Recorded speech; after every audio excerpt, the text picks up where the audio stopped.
I would like to speak about Alakia Chitty Pickles.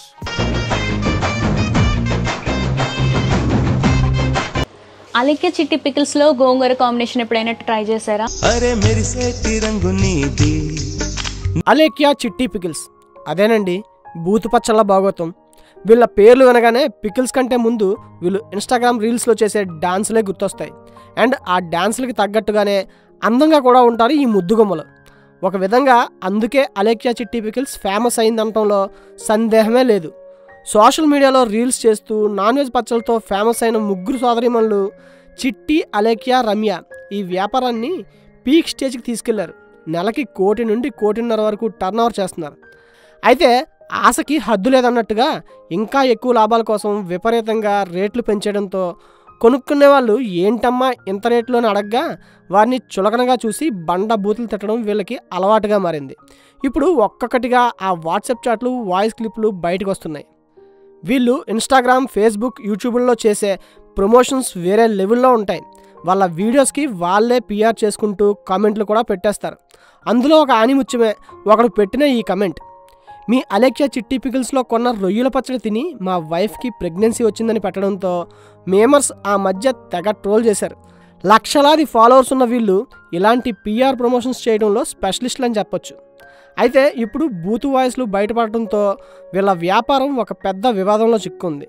YouTube channels మొత్తం ఆమె పంపిన voice మెసేజ్ని పెట్టి చిట్టి పికిల్స్ని గట్టిగా వేసుకుంటూ సోషల్ మీడియాలో రచ్చ మొదలుపెట్టింది.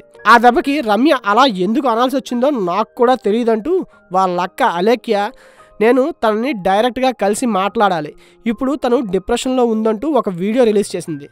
అయితే అలేకియా మాట్లాడుతూ కోపం ఉంటే ఒక మనిషి ఇంకో మనిషిని తిట్టుకోవడం వరకు పర్వాలేదు, కానీ అటువంటి మాటలు అనేది యాక్సెప్టబుల్ కాదు, అది నా సొంత వాళ్ళైనా ఎవరైనా సరే. రమ్య ఎలా మాట్లాడిందంటే, ఇది ఎక్స్పెన్సివ్ అన్నావంటే నీ అంత చీప్ ఫెలో ఇంకెక్కడా ఉండడు, పని చేయి, నువ్వు గట్టిగా ఫోకస్ చేయాలన్న కెరియర్ మీద, ఎందుకంటే లేదంటే నీ గర్ల్ ఫ్రెండ్ లేదంటే నీ పిల్లలు వదిలిపడదింది కాబట్టి నువ్వు అడిగిన ఏవి నువ్వు కొనలేవు కాబట్టి అంటూ పెద్ద వివాదమే రేపింది. ఇంకా ఇంకో కస్టమర్తో పిచ్చి మొహం దానా, ఈ తక్కువ ప్రైస్ కూడా నువ్వు భరించలేను, high cost, too much cost, ఎటిని 4 ఇళ్లలో చూసుకుని పాస్ పని చేసుకుని బతుక్కో. ఇంతకు అలేకియా చిట్టి పికిల్స్ బ్యాక్గ్రౌండ్లోకి వెళ్తే ఈ వ్యాపారం ముగ్గురు సోదరీమణులు కంచర్ల అలేకియా, చిట్టి, రమ్య నడుపుతున్న ఫ్యామిలీ బిజినెస్.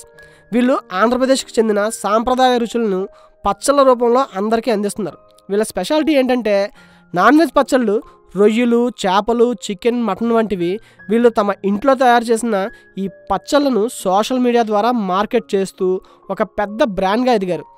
వీళ్ళ వెబ్సైట్ chittypickles.in ద్వారా ఆర్డర్లు తీసుకుంటారు మరియు FSSAI సర్టిఫైడ్ ప్రొడక్ట్స్ అని చెప్పుకుంటారు. వీళ్ళ లక్ష్యం ఏంటంటే ఇంట్లో తాతమ్మలు చేసే పచ్చళ్ళ రుచిని అందరికీ చేర్చడం.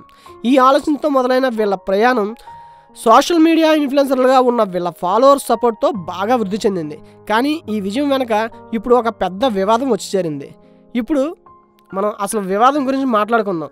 2025 ఏప్రిల్ 2న అలేకియా చిట్టి పికిల్స్ ఒక పెద్ద వివాదంలో చిక్కుంది. ఏం జరిగిందంటే ఒక కస్టమర్ వాట్సాప్లో వీళ్ళకు మెసేజ్ చేశాడు. అతను అడిగిన ప్రశ్న ఏంటంటే, మీ నాన్ వెజ్ పచ్చళ్ళు అరకిలో 1200 ఎందుకున్నాయి, ఇంత ఎక్కువ ధర ఎందుకు అని 2 చేతులు జోడించిన ఎమోజీతో సాధారణంగా అడిగాడు. దీనికి అలేకియా చిట్టి పికిల్స్ నుంచి వచ్చిన రిప్లై ఒక వాయిస్ మెసేజ్, అది కూడా అభ్యంతరకరమైన బూతులతో నిండింది. ఆ వాయిస్ మెసేజ్లోని కస్టమర్లను తిట్టడం, అతని ఆర్థిక స్థితిని కించపరిచేలా మాట్లాడడం జరిగింది. ఆ ఆడియో సోషల్ మీడియాలో వైరల్ అయింది మరియు నెటిజన్లు వీళ్ళని ట్రోల్ చేయడం మొదలుపెట్టారు. ఈ సంఘటన వీళ్ళ బ్రాండ్ ఇమేజ్ని బాగా దెబ్బతీసింది. చాలామంది ఈ ఆడియో వీళ్ళ నుంచే వచ్చిందని నమ్ముతున్నారు, కానీ కొందరు దీన్ని కుట్రగా కూడా చూస్తున్నారు. ఈ వివాదం తర్వాత వీళ్ళు తమ ఫోన్ స్విచ్ ఆఫ్ చేసి సోషల్ మీడియా ఖాతాలు కూడా లాక్ చేశారు.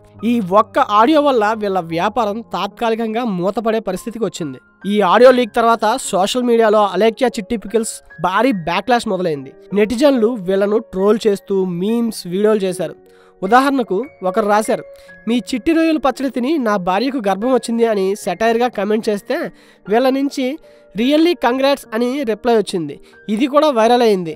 ఇంకొకరు నీ దగ్గర పచ్చలు కొనే డబ్బు లేక నా భార్య విడాకులు ఇస్తానంది అని రాశారు. ఈ ట్రోల్స్ వీళ్ళను ఒక ఆట ఆడుకున్నాయి. కొందరు సజ్జనార్ను ట్యాగ్ చేసి వీళ్ళపై చర్యలు తీసుకోవాలని డిమాండ్ చేశారు. ఈ బ్యాక్లాష్ వల్ల వీళ్ళ బ్రాండ్ రెప్యుటేషన్ దెబ్బతినడమే కాక కస్టమర్లు వీళ్ళను బాయ్కాట్ చేయడం మొదలెట్టారు. ఈ వివాదం వల్ల సోషల్ మీడియా ఇన్ఫ్లుయెన్సర్స్ ఇమేజెస్ కూడా ప్రశ్నార్థకంగా చేరింది. ఈ సంఘటన తర్వాత వీళ్ళ సోదరి సుమి ఒక వీడియోలో ఈ విషయంపై స్పందిస్తూ తమ కుటుంబాన్ని ఈ వివాదంలోకి లాగొద్దని కోరింది. కానీ ఈ ట్రోల్స్ ఆగలేదు మరియు ఈ వివాదం ఇంకా జోరుగా సాగుతుంది. ఇప్పుడు వీళ్ళ వ్యాపారం గురించి మాట్లాడుకుందాం. అలెక్యా చిట్టి పికిల్స్ ఒక చిన్న స్కేల్ బిజినెస్ గా మొదలై సోషల్ మీడియా ద్వారా బాగా గుర్తింపు పొందింది.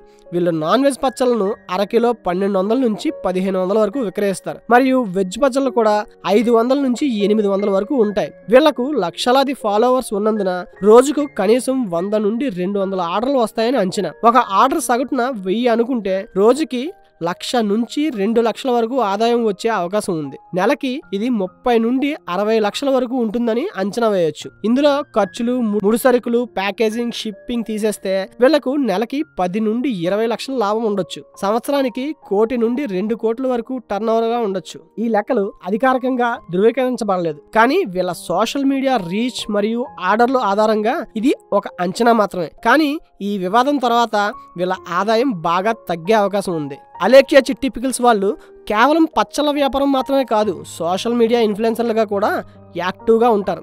వీళ్ళు ఇన్స్టాగ్రామ్, యూట్యూబ్లో రీల్స్ చేస్తూ తమ పచ్చళ్ళని ప్రమోట్ చేస్తారు. వీళ్ళ యూట్యూబ్ ఛానల్లో వంట రెసిపీలు, లైఫ్ స్టైల్ వీడియోలు కూడా ఉంటాయి. వీళ్ళు బ్రాండ్ కొలాబరేషన్స్ ద్వారా కూడా ఆదాయం సంపాదిస్తారని అనుకోవచ్చు. ఈ వివాదం ముందు వీళ్ళు తమ వెబ్సైట్లు అప్డేట్ చేస్తూ కొత్త ప్రొడక్ట్స్ లాంచ్ చేయాలని ప్లాన్ చేస్తున్నట్లు తెలుస్తుంది. అలాగే వీళ్ళు స్థానికంగా కొన్ని ఈవెంట్స్లో పాల్గొని తమ పచ్చళ్ళను ప్రదర్శించే ప్రయత్నం చేశారు. కానీ ఈ వివాదం తర్వాత వీళ్ళు తమ యాక్టివిటీస్ను తగ్గించుకున్నట్లు కనిపిస్తుంది. భవిష్యత్తులో ఈ వివాదం నుంచి కోలుకొని కొత్తగా ఏదైనా ప్లాన్ చేస్తారేమో చూడాలి. చివరగా అలెక్యా చిట్టి పికిల్స్ ఒక చిన్న వ్యాపారంగా మొదలై ఎలా సోషల్ మీడియాలో విజయం సాధించింది, ఒక్క ఆడియోతో ఎలా కుప్పకూలిపోయిందో చూపిస్తుంది. వీళ్ళపై వచ్చిన వివాదాలు, audio leak, social media backlash వీళ్ళ బ్రాండ్ను దెబ్బతీశాయి. వీళ్ళ వ్యాపారం సంవత్సరానికి 1 కోటి నుంచి 2 కోట్ల వరకు ఆదాయం ఉన్నప్పటికీ ఈ వివాదం దీన్ని ప్రభావితం చేసేలా కనిపిస్తుంది. వీళ్ళు ఇన్ఫ్లుయెన్సర్లుగా, వ్యాపారవేత్తలుగా చేస్తున్న పనులు ఆసక్తికరంగా ఉన్నాయి, కానీ ఈ సంఘటన వీళ్ళ భవిష్యత్తును ప్రశ్నార్థకంగా మార్చేసింది. మీరు ఈ వివాదం గురించి ఏమనుకుంటున్నారు? ఈ ఆడియో నిజమా లేక కుట్ర?